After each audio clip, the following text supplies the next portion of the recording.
नमस्कार दोस्तों, आज आप पढ़ेंगे एक और इम्पोर्टेंट टॉपिक जिसका नाम है यूज ऑफ नॉन फिनिट्स। मतलब नॉन फिनिट्स वाली जो क्रियाएं होती हैं उनका हम उपयोग पढ़ेंगे। तो सबसे पहले हमें क्रियाओं के बारे में तो पता होना चाहिए। तो यहाँ क्रियाओं को फिनिट के आधार पर दो प्रकारों में बांटा गया है। एक तो होती हैं फिनिट वर्ब्स और एक होती हैं नॉन फिनिट्स वर्ब। अब ये होती क्या हैं, पहले हम इनको अच्छे से समझ लेते हैं, इसके बाद ही हम नॉन फिनिट वर्ब के बारे में पढ़ पाएंगे।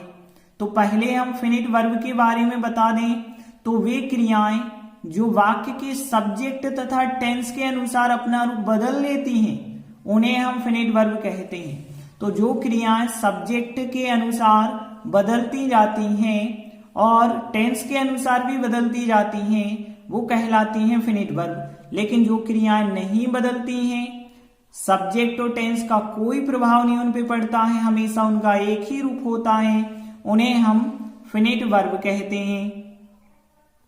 जैसे एग्जाम्पल में देख लेते हैं, एक तरफ हम फिनिट वर्ब के एग्जाम्पल रखेंगे, दूसरी तरफ नॉन फिनिट वर्ब के एग्जाम्पल होंगे। जैसे देखिए वाक्य देखें, आई सिंग आ सॉन्ग, मतलब मैं एक गीत गाता हूं। तो यहाँ पे जो सिंग क्रिया है वो फिनिट वर्ब है। क्यों है फिनिट वर्ब? क्योंकि यदि आई की जगह हम ही कर देते तो ही के हिसाब से सिंग नहीं होता, फिर सिंग्स होता। मतलब जो सिंग यहाँ क्रिया है ये सब्जेक्ट के अनुसार बदल सकती है। किसी दूसरे टेंस में कर दें, यदि कंटिन्यूअस करेंगे तो आईएनजी लगाना पड़ेगा, हमें I am singing uh song करना पड़ेगा। तो यहाँ सिंग क्रिया सब्जेक्ट के हिसाब से भी बदल सकती है और टेंस के हिसाब से भी बदल सकती है। लेकिन यहां देखें, I want to sing a song, मैं एक गीत गाना चाहता हूं। तो यहाँ पे टू सिंग यदि आप देखें तो किसी भी टेंस में आप बदल दें, टू सिंग नहीं बदलेगा। आई की जगह कुछ भी कर दें तो वांट भले ही बदल जाए लेकिन टू सिंग नहीं बदलने वाला। तो यहाँ टू सिंग क्या कहलाएगा? नॉन फिनिट वर्ब कहलाएगी। लेकिन इस वाक्य में जो सिंग क्रिया है वो फिनिट वर्ब कहलाएगी, क्योंकि ये बदल सकती है, ये नहीं बदल सकती है। एक और example, he drives a car. तो यहाँ ड्राइव जो क्रिया है वह एक कार चलाता है, वह कार चलाता है। यदि हमने ही की जगह आई कर दिया तो ड्राइव्स ना होके ड्राइव अकेला होगा। तो यहाँ ड्राइव भी तो बदल रहा सब्जेक्ट के हिसाब से, कोई और टेंस होता तो अलग फॉर्म आ जाता इस ड्राइव का।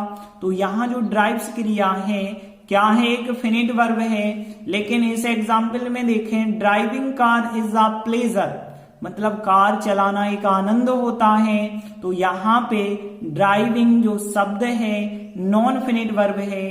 किसी भी टेंस में यदि इसकी जगह वाज लगा दो तब भी ड्राइविंग नहीं बदलेगा, और कुछ भी टेंस बना दो लेकिन ड्राइविंग यहाँ पे नहीं बदलेगा। इसका मतलब है ये क्रियाएं नहीं बदल रही हैं, चाहे कुछ भी सब्जेक्ट कर दो, कुछ भी टेंस बना दो, तो ये दोनों क्रियाएं यहाँ नॉन फिनिट की तरह इस्तेमाल करी गई। लेकिन ये दोनों क्रियाएं फिनिट वर्ब की तरह इस्तेमाल करी गई हैं। तो आपको समझ आ गया होगा कि फिनिट वर्ब वाली क्रियाएं कौन सा काम करती हैं, कैसे लगी होती हैं वाक्य में, और नॉन फिनिट वाली कैसे लगी होती हैं। आगे हमें पढ़ना है नॉन फिनिट वर्ब के बारे में कि नॉन फिनिट कितने प्रकारों से हो सकता है। तो देखिए, नॉन फिनिट वर्ब की बात करें तो नॉन फिनिट वर्ब को तीन भागों में बांटा गया है। पहला भाग होता है पार्टिसिपल का, दूसरा होता है जीरंड का, तीसरा होता है इन्फिनेटिव का। अब ये होते क्या हैं, एक एक के बारे में अच्छे से समझ लेते हैं।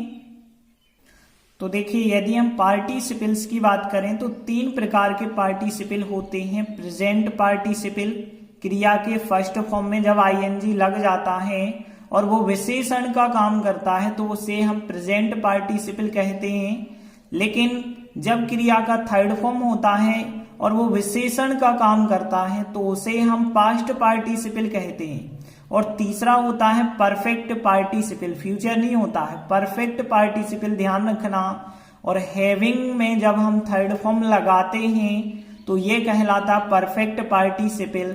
एक क्रिया जब पूरी हो जाती है उसके बाद कोई काम होना बताया जाता है तो हैविंग थर्ड फॉर्म के द्वारा उसे हम दर्शाते हैं। वैसे ये परीक्षा की दृष्टि से महत्वपूर्ण नहीं है हैविंग थर्ड फॉर्म।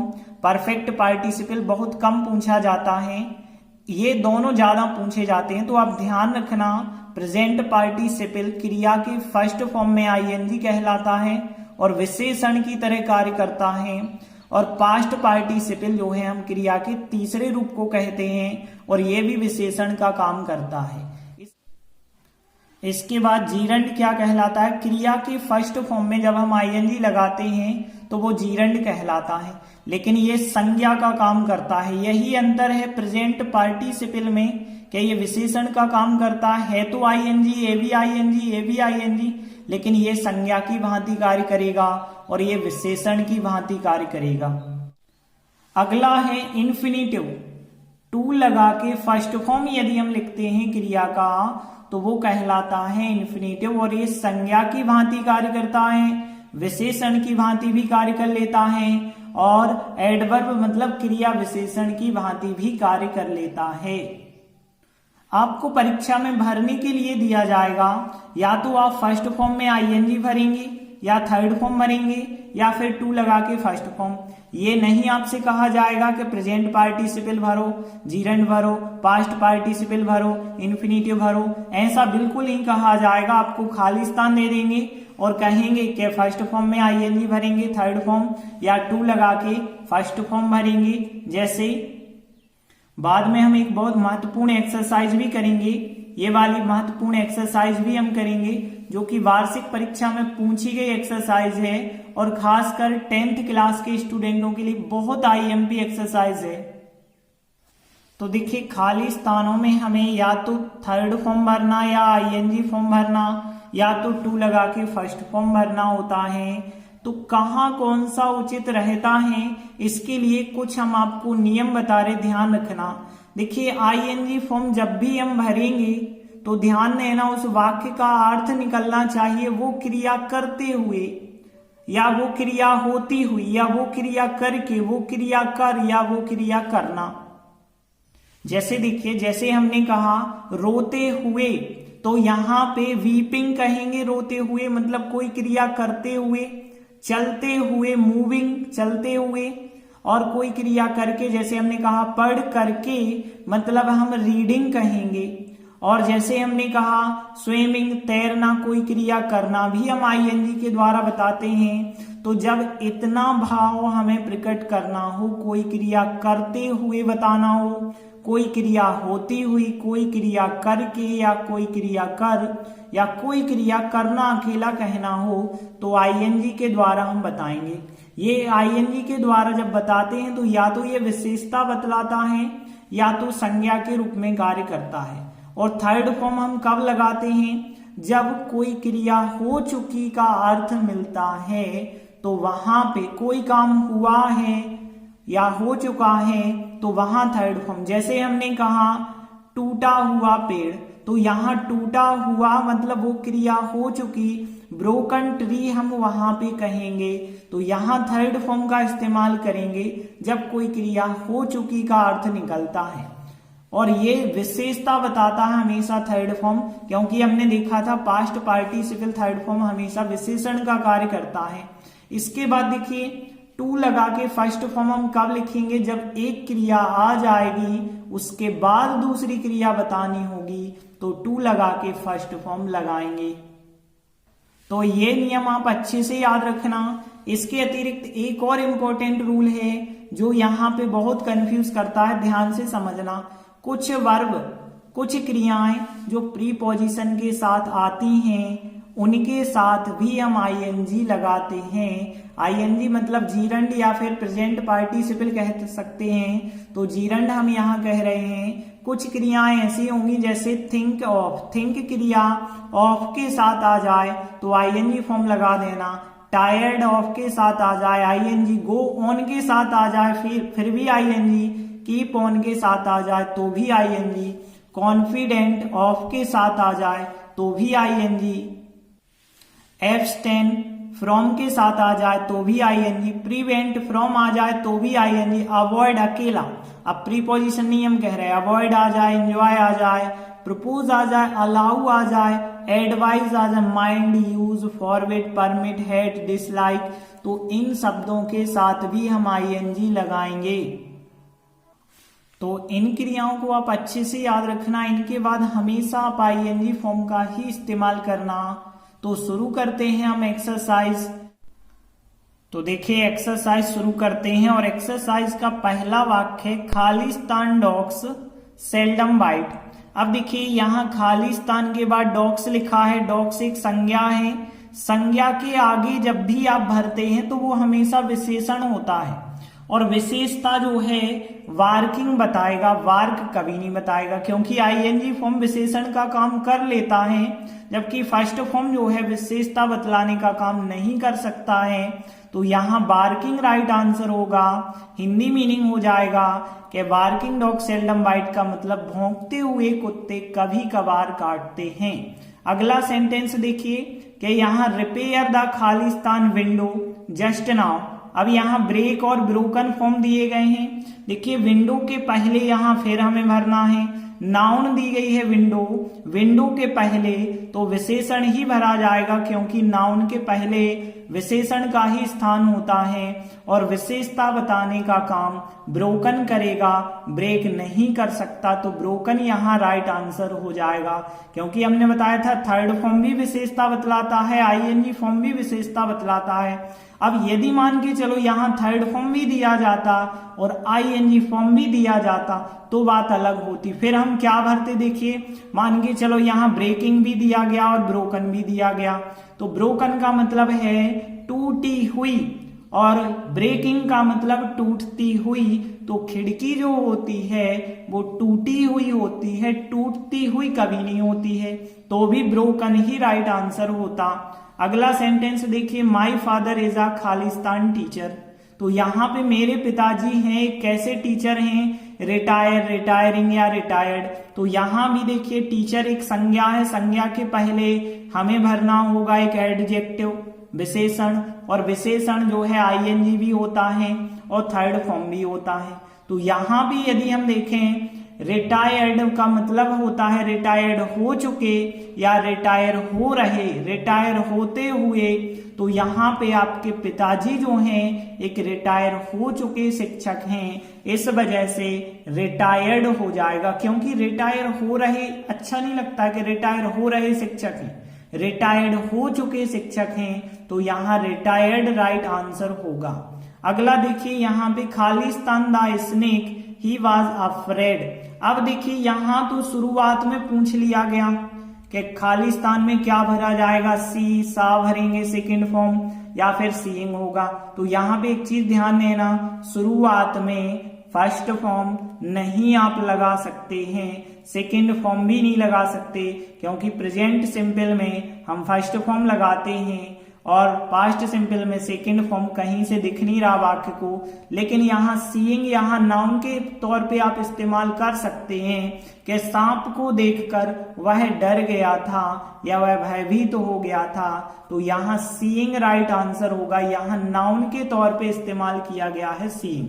फिर देखिए आगे यदि हम देखें सेम टू सेम एक वाक्य और आ गया, थोड़ी सा अंतर बस है। Khalistan the news he felt disappointed. तो यहाँ भी बिल्कुल रीडिंग जैसे इसमें हुआ है बिल्कुल वैसे ही हो जाएगा। और हमने आपको बताया था यहाँ है सांप को देखकर कोई क्रिया कर या करके तो आईएनजी फॉर्म ही होता है वहां पे। यहाँ भी हम कह रहे पढ़कर, न्यूज को पढ़कर वह निराश हो गया तो कोई क्रिया कर या कोई क्रिया करके जब बात करी जाती है तो वहां आईएनजी फॉर्म होता है। तो यहाँ भी रीडिंग हो जाएगा। और शुरुआत में जनरली याद रखना, शुरुआत में ज्यादातर हम नाउन फॉर्म की ही बात करते हैं तो यहाँ सीइंग और यहाँ पे रीडिंग चलेगा। अगला वाक्य देखिए यहाँ फिर आ गया शुरुआत में। तो शुरुआत में हमने बताया है ना कि ज्यादातर नाउन फॉर्म की बात होती है तो स्विमिंग ही होगा। स्विम तो फर्स्ट फॉर्म है, ये तो हो ही नहीं सकता फर्स्ट फॉर्म शुरुआत में। तो यहाँ स्विमिंग राइट आंसर होगा। Swimming is a good exercise, मतलब जो तैरना है एक अच्छा व्यायाम है या एक्सरसाइज है। अगला वाक्य ही प्रोमिस्ड खालिस्तान द मनी। एक क्रिया पहले से आ गई, दूसरी क्रिया टू लगा के आती है, ये नियम हमने बताया।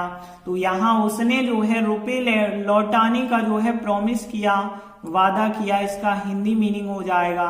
अगला वाक्य देखिए, हमने आपको नियम में बताया था थिंक ऑफ क्रिया के साथ आईएनजी जीरंड फॉर्म आता है हमेशा, तो थिंक ऑफ प्रीपोजिशन के साथ हमेशा आईएनजी होता है। तो she is thinking of buying a car, वह एक कार खरीदने की या वह एक कार खरीदने के बारे में सोच रही है, इसका हिंदी मीनिंग हो जाएगा। अब देखिए अगला वाक्य, आई सा मैंने देखा आ खालिस्तान ट्रेन। देखिए यहाँ ट्रेन एक नाउन है, नाउन के पहले एडजेक्टिव फॉर्म होता है और एडजेक्टिव फॉर्म आईएनजी जो होता है वो विशेषता को दर्शाता है। तो मूविंग यहाँ राइट आंसर होगा। टू मूव क्यों नहीं हो सकता, क्योंकि क्रिया के तुरंत बाद जब दूसरी क्रिया आती है तो टू मूव होता। और मूव्स क्यों नहीं होगा, प्रेजेंट सिंपल में होता मूव्स, लेकिन यहाँ पे प्रेजेंट सिंपल होगा ही नहीं वाक्य, क्योंकि मेन क्रिया तो यहाँ सी का सेकंड फॉर्म सा है, तो यहाँ पे विशेषण के तौर पे इस्तेमाल किया जा रहा है, इसलिए मूविंग ही राइट आंसर होगा। अगला वाक्य देखते हैं, कामनी डिसाइडेड खालिस्तान अलोन। एक क्रिया आ गई, दूसरी क्रिया तुरंत लाना चाहते हो तो टू लगा के आएगी, फिर टू गो इसका राइट आंसर हो जाएगा। मतलब कामनी ने अकेले जाने का निर्णय लिया, इसका हिंदी मीनिंग हो जाएगा। अगला वाक्य देखते हैं, Khalistan goods will not be taken back. अब देखिए गुड्स संज्ञा है, संज्ञा के पहले आप हमेशा विशेषण ही लगाएंगे और विशेषण आईएनजी भी हो सकता है, थर्ड फॉर्म भी हो सकता है, दोनों विशेषण का काम करते हैं और दोनों आपको ऑप्शन में दे दिए गए।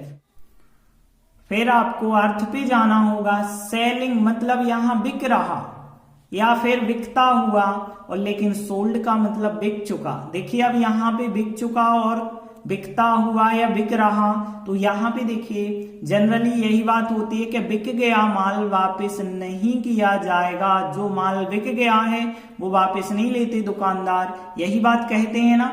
ऐसा नहीं कह रहे जो माल बिक रहा है अब वहीं का वहीं तो कोई भी वापस कर सकता है, लेकिन जो माल बिक जाए मतलब जो सोल्ड हो चुका है, तो बिका हुआ माल जो है वापस नहीं होगा, इसका हिंदी मीनिंग है। तो माल जो है बिका हुआ, और बिका हुआ मतलब बिक चुका, और बिक चुका थर्ड फॉर्म के द्वारा अर्थ हमें मिलेगा, आईएनजी के द्वारा नहीं मिलेगा, तो यहाँ सोल्ड राइट आंसर होगा।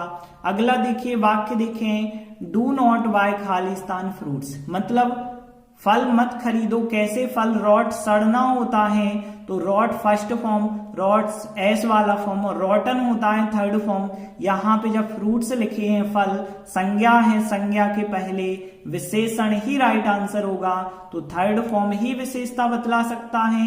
रूट और रूट्स तो बतला नहीं सकते हैं, तो जो सड़ चुके फल होते हैं, सड़े हुए फल होते हैं, उनको मत खरीदो, तो यहाँ पे रॉटन राइट आंसर हो जाएगा। अगला वाक्य देखते हैं, this is a Khalistan egg. Egg होता है अंडा, तो देखिए एग नाउन है, नाउन के पहले आप भरेंगे तो एडजेक्टिव फॉर्म ही आएगा।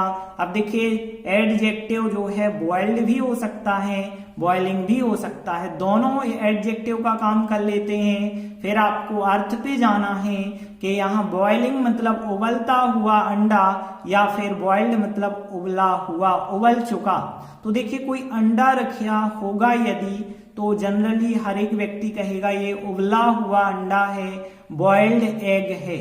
ऐसा नहीं कहेंगे कि ये उबल रहा अंडा है, ऐसा नहीं कहेंगे, उबल चुका अंडा है, तो बॉइल्ड इसका राइट आंसर हो जाएगा। अगला वाक्य देखिए, ही सा आ खालिस्तान हॉर्स, उसने एक हॉर्स देखा। अब हॉर्स संज्ञा है, संज्ञा के पहले विशेषण ही आएगा और विशेषण आईएनजी का काम करता है, तो यहाँ पे रनिंग जो होगा आईएनजी ये विशेषण का काम करेगा। रन और रन्स तो हो नहीं सकते, क्योंकि एक फर्स्ट फॉर्म एस वाला फॉर्म प्रेजेंट सिंपल में होते हैं दोनों, यहाँ प्रेजेंट सिंपल तो कहीं से होगा ही नहीं वाक्य, तो रनिंग इसका राइट आंसर होगा कि उसने एक दौड़ता हुआ घोड़ा देखा। अगला वाक्य देखिए, ही सा मी, उसने मुझे देखा, खालिस्तान द रोड। एक तो क्रॉसिंग है, एक तो क्रॉस्ड है। यहाँ पे रोड को पार करते हुए किसी ने आपको देखा होगा या रोड पार कर चुके देखा होगा। तो यहाँ जनरली सी बात है, कोई आपको देखेगा तो रोड पार करते हुए देखेगा, तभी तो वो कह रहा है कि उसने मुझे देखा, रोड पार करते हुए देखा। तो यहाँ क्रॉसिंग ही राइट आंसर होगा। अगला वाक्य देखिए, ही डिड नॉट अलाउ खालिस्तान देयर।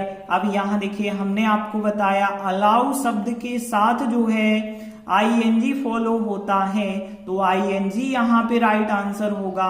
अलाउ जो क्रिया है, हमने कुछ क्रियाएं जो आपको बताई हैं उनके साथ आईएनजी फॉर्म फिक्स होता है, टू फर्स्ट फॉर्म नहीं होता है उनके साथ। तो यहाँ पे स्मोकिंग राइट आंसर हो जाएगा। हिंदी मीनिंग क्या हुआ, ही डिड नॉट अलाउ खालिस्तान की जगह स्मोकिंग देयर, मतलब उसने मुझे अनुमति नहीं दी, वहां धूम्रपान करने की उसने मुझे अनुमति नहीं दी। अगला वाक्य देखिए, अवॉइड आ गया। अवॉइड के साथ भी हमने बताया था आईएनजी फॉर्म निश्चित होता है, तो यहाँ भी ड्रिंकिंग हो जाएगा।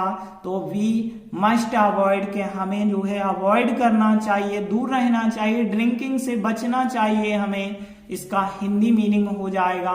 तो इस प्रकार से हमने एक्सरसाइज की, और ये एक्सरसाइज आप मिला सकते हैं, परीक्षा में पूछी गई एक्सरसाइज है।